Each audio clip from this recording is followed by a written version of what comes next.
महाराष्ट्र वीज कंत्राट कामगार संघाच्या राधानगरी आणि मुरगुड उपविभाग कार्यालयाअंतर्गत पदाधिकारी निवडी उपविभाग कार्यालय मुरगुड येथील सभागृहात पार पडल्या।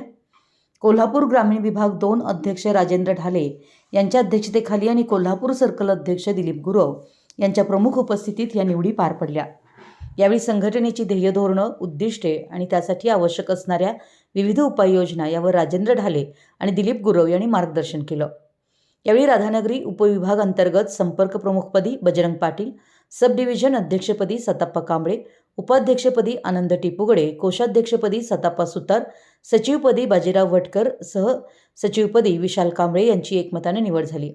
तर मुरगुड उपविभागांतर्गत संपर्क प्रमुखपदी शहाजी खतकर, सब डिव्हिजन अध्यक्षपदी प्रवीण पाटील, उपाध्यक्षपदी युवराज मांगोरे, कार्याध्यक्षपदी मनोज मानगावकर, कोषाध्यक्षपदी प्रसाद मोरबाळे, तर सचिवपदी अजित केंडे यांची सर्वानुमते निवड करण्यात आली। निवड झालेल्या सर्व नूतन पदाधिकारी यांचं अभिनंदन करण्यात आलं। यावेळी कोल्हापूर सर्कल अध्यक्ष दिलीप गुरव, कोल्हापूर ग्रामीण विभाग 2 अध्यक्ष राजेंद्र ढाले, कागल सब डिव्हिजन अध्यक्ष कुमार वनीरे, पत्रकार प्रशांत दळवी आदी उपस्थित होते। मराठी एस न्यूजसाठी कागलहून प्रशांत दळवी।